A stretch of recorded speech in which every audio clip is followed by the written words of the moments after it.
সুপ্রিয় দর্শক মন্ডলী, বাংলাদেশ এবং বাংলাদেশের বাইরে সারা পৃথিবী থেকে যারা আমাদের অনুষ্ঠান দেখছেন সবাইকে শুভেচ্ছা। আমরা বাংলাদেশের বিশেষ এক পরিস্থিতিকে নিয়ে আলোকপাত করব। আমাদের অতিথি আমাদের সবার প্রিয় বিদ্রোহী কূটনীতিক হারুন আল রশিদ। হারুন ভাই, আপনাকে শুভেচ্ছা। ধন্যবাদ বারি ভাই। হারুন ভাই, খেয়াল করছেন হঠাৎ করে ইউনূস সাহেবের কোনো বক্তব্য নাই কোথাও। উনি কোথায় আছেন? আত্মগোপনে আছেন না মানবাভিমান করে আছেন? কোথাও তার হদিস পাওয়া যাচ্ছে না।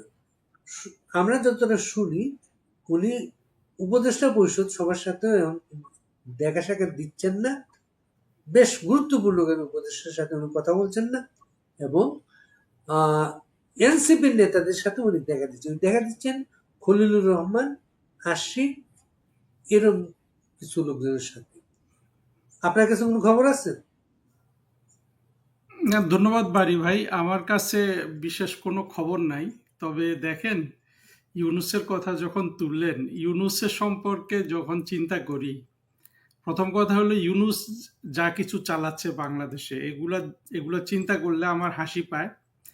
কিন্তু আবার যদি পুরো জিনিসটাকে আমাদের ইতিহাসের প্রেক্ষাপটে দেখি, বাংলাদেশের যা কিছু ভালো ছিল সেগুলোর প্রেক্ষাপটে দেখি, এবং ইউনূসকে যেহেতু সারা বিশ্ব চিনে, সেটার প্রেক্ষাপটে যখন দেখি, তখন আমার কাছে শুধু একটা জিনিসই মনে হয়, গত 100-200 বছরে মানবতার উপর এমন একটা অভিশাপ, ইউনূসের মতো অভিশাপ মানবতার উপর আর কোথাও বর্ষিত হয়নি। এই অভিশাপটা বাংলাদেশে আসলো, একটা দরিদ্র দেশ, সেই দেশটাকে শেখ হাসিনা কত কষ্ট করে, আপনি জানেন, আপনার দর্শকরাও জানে, দেখেন এই দেশটা ছিল একেবারে একটা লিস্ট ডেভেলপড কান্ট্রি 2009 সালে। সেখান থেকে শেখ হাসিনা দিনে 18 ঘন্টা 20 ঘন্টা পরিশ্রম করে এই দেশটাকে একটা মধ্যমায়ের দেশে পরিণত করেছে। এই মধ্যমায়ের বাজেটের আগে অর্থমন্ত্রী প্যারিসে যেতেন। আগে প্যারিস কনসোর্টিয়ামে মিটিং এ ঠিক হতো বাজেটে তারা কে কত টাকা দিবেন। জি, সাইফুর রহমান সাহেব পর্যন্ত এই এই প্রথা ছিল, বিএনপির ফাইন্যান্স মিনিস্টার।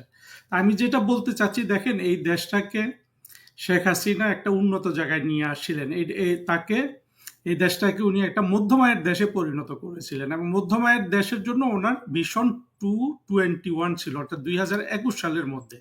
সেটা তার আগেই তিনি করেছেন। তারপরে এই দেশটাকে একটা উন্নত রাষ্ট্রে তৈরি করার জন্য তার একটা ভিশন ছিল শেখ হাসিনা, সেটা ছিল ভিশন 2041, অর্থাৎ 1941 সাল নাগাদ বাংলাদেশকে উনি একটা ধনী দেশ, মানে আপনি যেখানে আছেন অস্ট্রেলিয়া, কানাডা, এগুলোর মতো শিল্পোন্নত একটা দেশে পরিণত করার একটা ভীষণ উন্নত ছিল। আবার বাংলাদেশের চারিদিকে আপনার দক্ষিণ দিকে যে সাগর, সেই সাগরে যে বাংলাদেশের অনেকাংশ তলিয়ে যাওয়ার সম্ভাবনা ছিল, সেইটাকে প্রজেক্ট করে উনি একটা ভিশন 2002, মানে হলো 2100 বছরের একটা প্ল্যান দিয়েছিলেন, যেখানে আপনার দক্ষিণাঞ্চলে এমন ধরনের অবকাঠামো তৈরি করা হবে যেটা নেদারল্যান্ডের মতো, সমুদ্রের উচ্চতা বাড়লেও বাংলাদেশের 1 ইঞ্চি জমিও সমুদ্রের নিচে যাবে না। আপনি চিন্তা করতে পারেন, 3টা ভিশন একটা প্রধানমন্ত্রী তৈরি করেছেন।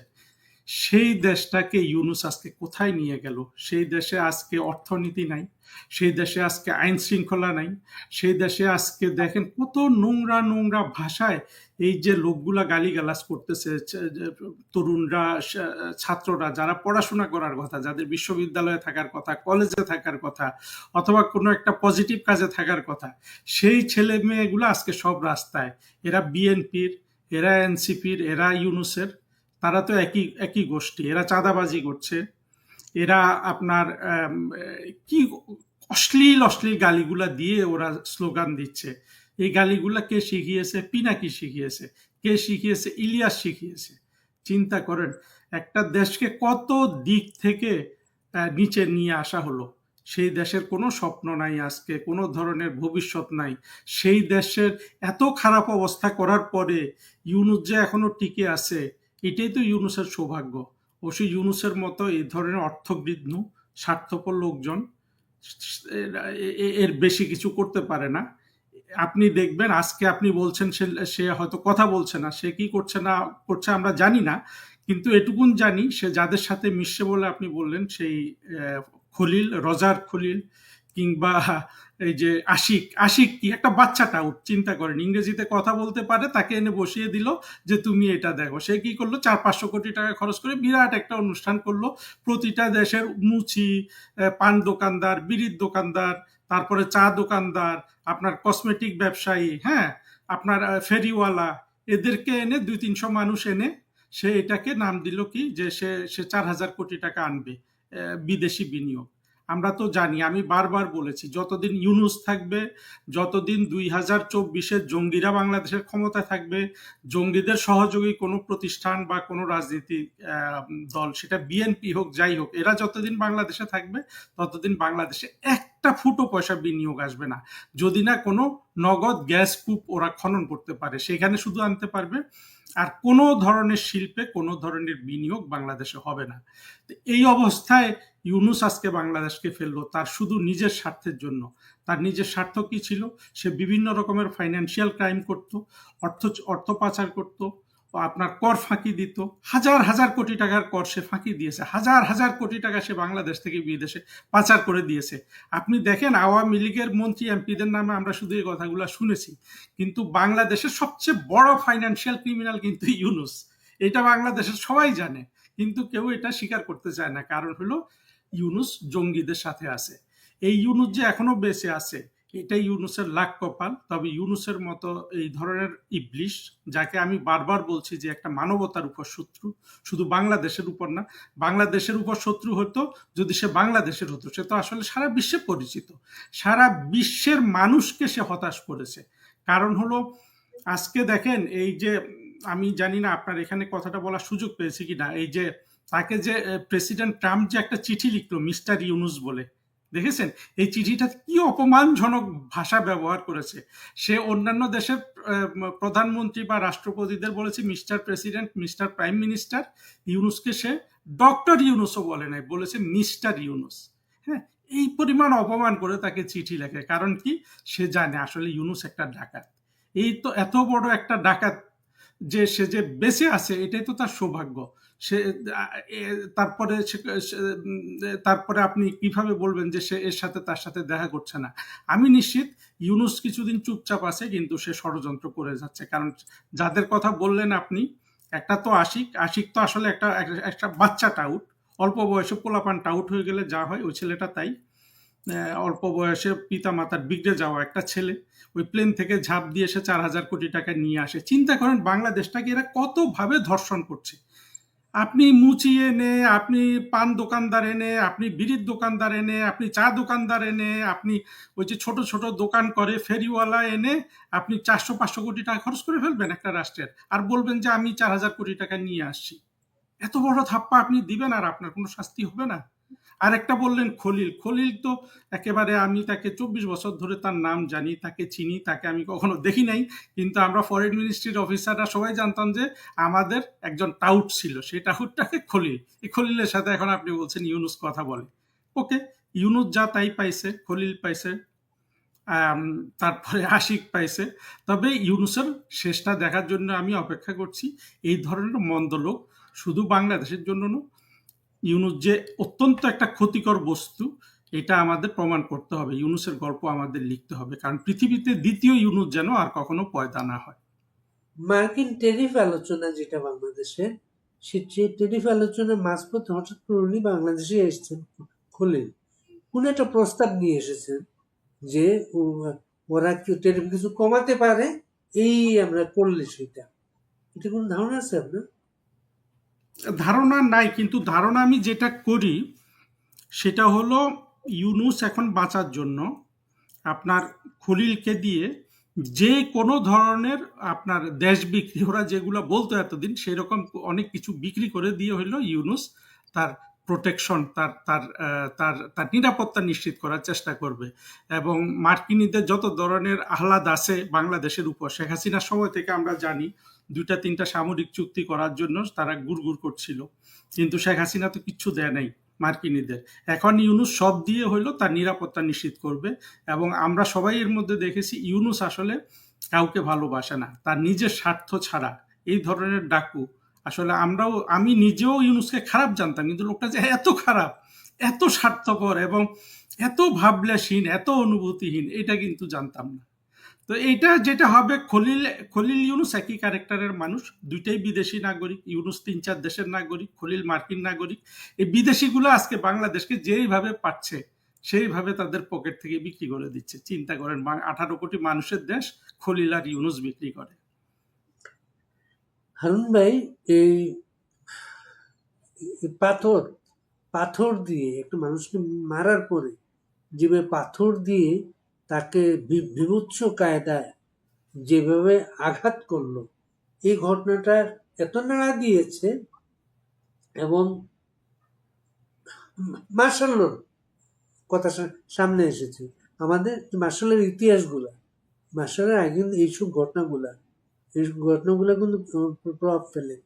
সামরিক বাহিনী দুটার জায়গার নিরাপত্তা নিয়েছে আমরা যতটা জানি। প্রথম হচ্ছে বঙ্গভবন, বঙ্গভবনে কাউকে টাচ করতে দেয় না তারা, বঙ্গভবন নিরাপত্তা নিয়েছে। এবং জাতির পিতার সমাধি, এইটা কারো কারো ধ্বংস করার একটা প্ল্যান আছে। সামরিক বাহিনী এই জায়গাটার নিরাপত্তা নিয়েছে, ওইখানে কাউকে ঢুকতে দেবে না। আপনি কোনো আভাস পান? আভাস আমি সাধারণত খুব একটা কিছু অনুমান করি না বাই নেচার, কিন্তু আমি যেটা বলবো, দেখেন, বাংলাদেশের যেই অবস্থা আজকে গত 1 বছরে হয়েছে, যেই পরিমাণ বাংলাদেশের অবনতি হয়েছে, বাংলাদেশের আইন শৃঙ্খলা বলুন, আইন শৃঙ্খলার যে বলতে যে কিচ্ছু নাই, এটা তো শুধু আমি বলছি না, আপনিও বলছেন না। এই যে জঙ্গিদের যারা ইউটিউবার আছে, যেমন জঙ্গি জাহেদকে আমি বলতে শুনলাম, সে বলছে যে বাংলাদেশে কিন্তু ল অ্যান্ড অর্ডার বলতে কিচ্ছু নাই। তো ল অ্যান্ড অর্ডারের দায়িত্ব কার? সেনাবাহিনীর তো।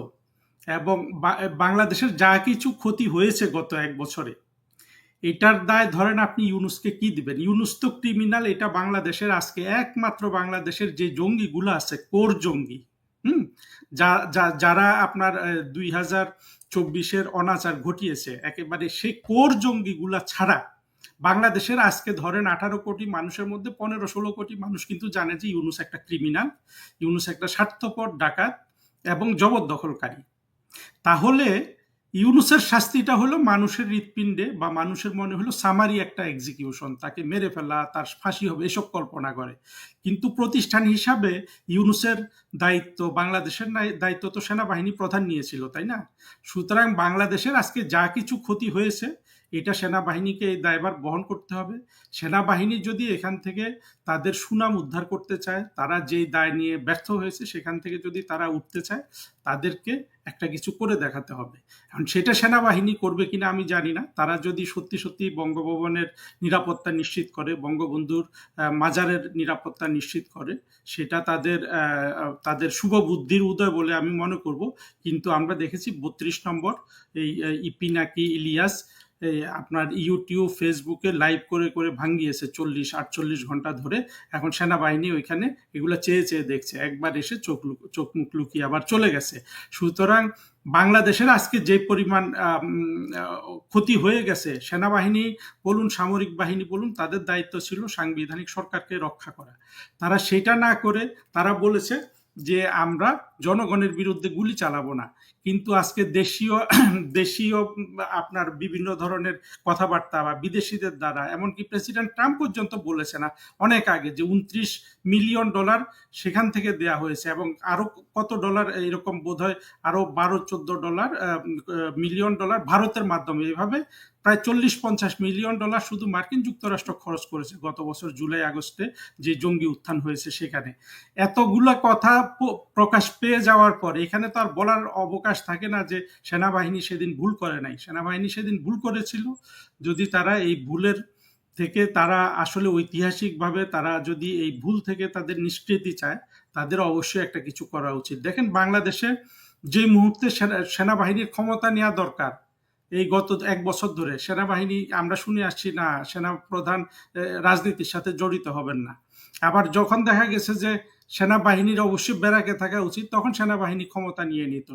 সেনাবাহিনী কিন্তু বঙ্গবন্ধুকে খুন করেছে, সেনাবাহিনী রাষ্ট্রপতি জিয়াউর রহমানকে খুন করেছে। তারপরে আপনার সেনাবাহিনী কিন্তু বাংলাদেশের, আমরা যে দেশপ্রেমিক সেনাবাহিনী বলি, আপনি দেখেন সেনাবাহিনী কিন্তু এই যে মবতন্ত্র ইত্যাদি কোনো কিছুতে সেনাবাহিনী কোনো কিছু বন্ধ করেছে আমরা কিন্তু এটা শুনি নাই। আওয়ামী লীগের প্রায় এক এক- 1 লাখ কেন, কয়েক লাখ বাড়ি ঘর শুধু ডাকাতি হয়েছে, কয়েকশো মানুষকে রাস্তায় পিটিয়ে মারা হয়েছে। এগুলো সবার সাক্ষী কিন্তু সেনাবাহিনী। তা আমি যদি তারা এটা করে থাকে, তারা যদি ভালো কিছু করে, তারা যদি ক্ষমতা দখল করে বাংলাদেশের জন্য সত্যিকারের সত্যিকারের যেটা যেটা জঙ্গিরা সবসময় বলে আসে, বিরোধীরা সবসময় বলে আসে, বিএনপি বলে আসে যে ইলেকশন, সত্যি সত্যি যদি একটা পার্টিসিপেটরি ইলেকশন যদি সেনাবাহিনী করে, তাহলে সেনাবাহিনী হয়তো এখান থেকে যে পরিমাণ ইতিহাস তাদেরকে যে দায়টা দেবে, সেই দায়টার কিছুটা লাঘব তারা করতে পারবে। সেটা যদি না করে, এই দায়ভার থেকে বাংলাদেশের সেনাবাহিনী, বিমান বাহিনী, নৌবাহিনী, এই সামরিক বাহিনীগুলো কোনো দিন কোনো জায়গায় এখান থেকে তারা এই দায়িত্বের যে বোঝা, এই যে অবনতির বোঝা, বাংলাদেশ ধ্বংসের বোঝাটা তাদের কাঁধেই থেকে যাবে। হারুন ভাই, সেনাবাহিনী বাংলাদেশের ক্ষমতায় নেই, ক্ষমতায় আছেন ইউনূস। এবং ইউনূসের আমলে বঙ্গবন্ধু ভবন ধ্বংস করা হয়েছে। ইউনূসের আমলে পাথর দিয়ে এইভাবে মানুষকে এইভাবে মারা হয়েছে। এগুলো কিন্তু ইউনূসের আমলে, ইউনূসের ইয়াতে, তার তিলকে কিন্তু উল্লেখ করা থাকবে কত বিভৎস সব ঘটনা ঘটছে ইউনূসের আমলে।